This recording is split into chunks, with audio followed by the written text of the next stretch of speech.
Hey there hunters, welcome back to the Gunners Guild. Back at it with more Remnant 2 videos before the WoW Season of Discovery hits, but today I want to quickly talk about the new weapons added in the Remnant 2 CLC, explain their properties and their functions, and sort of kind of rate and review them, and kind of update my tier list. So I'm going to be updating all my builds in the next video, and so rather than explain all the weapons and stuff there, I'm just going to do it here kind of quick. And I know I didn't do a tier list for like the updated weapons, like all the corrupted stuff and like the weird changes that they did, but I'm going to slide these in here and work with this as a benchmark for now. So let's not waste too much time and just dive into this. Alright, so first I'm going to start with Monarch, the new long gun from the One True King. Monarch is a fully automatic weapon that has a very high rate of fire and moderately fast reload. It comes with a unique mod that allows you to harpoon an enemy, which will then automatically magnet bullets to that spot. Shooting this way is also going to build up a meter that will then do like a stomp or slam animation when it's full, and increase your damage you deal by 20% and grant you infinite reserves for 20 seconds. It's kind of like another MO mod on top of it. On paper, this gun's great, and honestly, there's nothing bad about it statistically, but trying to fit it into like my skill loot build, I found a bunch of problems. First is a big one. The harpoon mod itself and the auto-targeting bullets has some pretty severe restrictions. The maximum turn angle on the bullets is actually rather tight, it's about 80 degrees, maybe even 90 degrees, but it's so when enemies rotate or quickly move and jump around, the bullets just can't really keep up and end up hitting like the ground or something else. The second problem is that the actual targeting is very inconsistent, and even if you were to land your harpoon on the weak spot of an enemy or a boss, that doesn't mean the bullets are actually going to go and hit that weak spot. In fact, when enemies are moving, most of the time your bullets just hit nearby that, and so you often just don't get your intended target and no weak spot damage. The other big issue with this weapon is that it shoots projectiles, not hit scan bullets like other weapons, so the travel time makes the standard fire really inconsistent to hit accurately over longer distances or against moving enemies. And then this paired with the poor tracking of the mod means that these bullets often miss and then have to turn back and hit the target, thus not actually hitting your weak spots anyway. So in the end, I really couldn't find a great use for this weapon, because when you compare it to other weapons that we currently have, like the Chicago Typewriter, it becomes clear why Monarch's just not really winning any of these fights. The Typewriter has a significantly higher base damage, 30 compared to Monarch's 24, which is like the 20% damage difference there. But also, Typewriter has a faster rate of fire, but only barely. Typewriter also has a larger magazine, and to be fair, a slightly slower reload. But Monarch does have a slightly better range, which is funny because it's a projectile weapon, so it's not really helping us out. We actually want to be closer.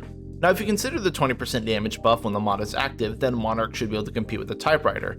But Typewriter also has a free mod to use something like corrosive rounds for extra crit, or damage, or whatever with an ammo mod. So really, the only thing Monarch has over the Typewriter is the better initial accuracy and some range.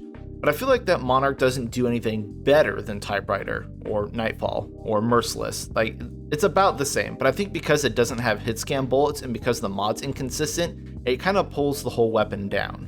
It's not that the weapon's bad and you can't use it, it's not going on my builds. The auto-targeting is still very cool, it's a fun weapon to use, and I like it, it's just not better than what we currently have. So, I can rank these here while I'm here, huh? I mean, I'm just going to go ahead and do it and put Monarch in B tier.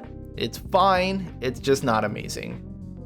Now let's go over the Sparkfire shotgun. Of course, we're going to have to compare this to the regular shotgun or, Ford scattergun. And the stats kind of tell the whole story. Sparkfire does significantly less damage per shot than a normal shotgun, but it does so at a slightly higher rate of fire. It does have slightly more ammo than the shotgun, but it certainly doesn't feel like that with how fast you kind of blow through it. It also has an extra 2 meters of range, which actually doesn't matter that much, but their spread and reticle sizes are about the same. Now what Sparkfire does bring to the table though is of course the burn dot that it can apply. While not a strong dot, it's just 30 damage per second, which is basically nothing when you're doing 3 to 6k. The fact that the fire dot exists does provide a lot of utilities and synergies with other trinkets and builds.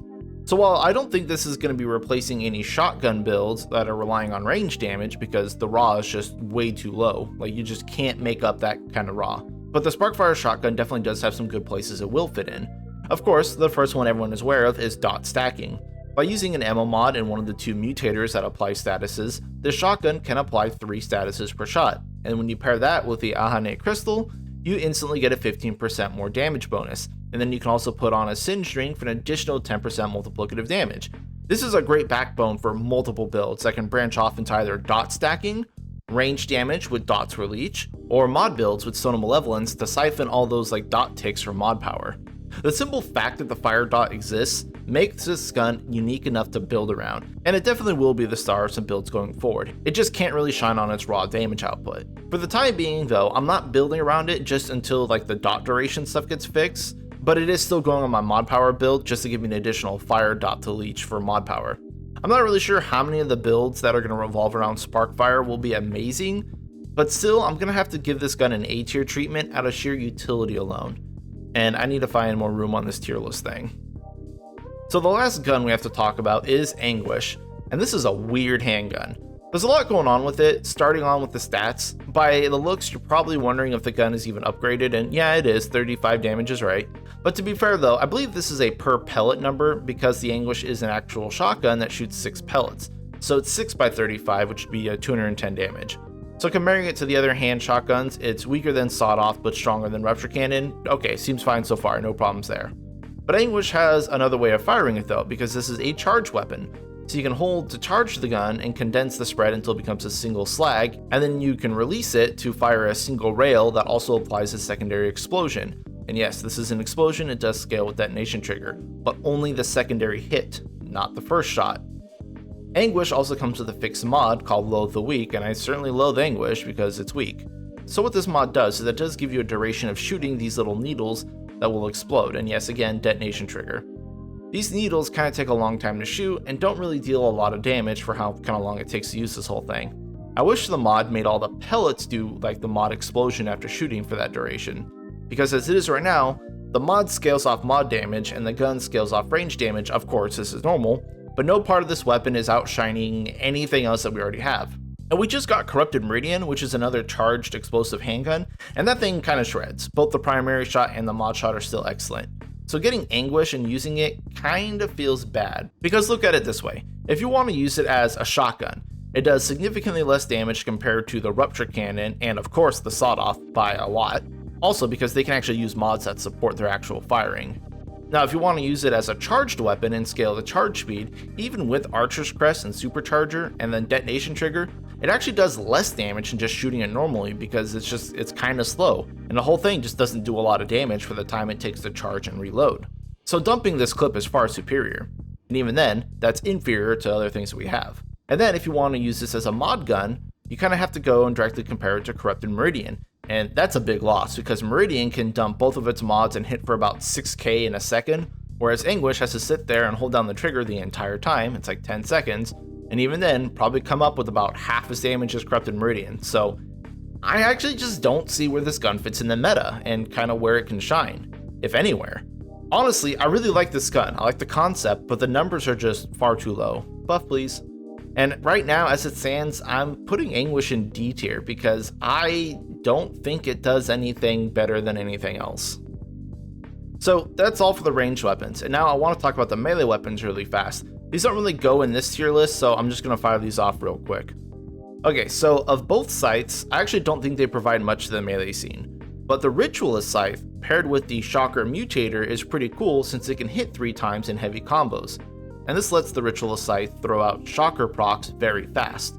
I'm sure you can probably build around it, but again, that's something I'm waiting for the dot duration fixes to try and dive into that, but it is pretty cool.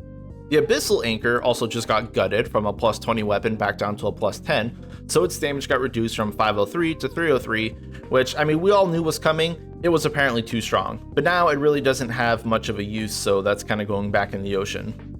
Lastly, we have the Wrathbringer. Now, while it does have a generic moveset, the melee mod is outstanding, because you could just slap on your Ring of Atonement and the Bleed Ticks will proc the stacks for Awakening, which means you always have 50% increased damage, which makes me wonder why Abyssal Anchor was even, like, nerfed. Is it that bad? Because this is basically a 450 damage melee weapon with pretty much no strings attached and no upkeep required.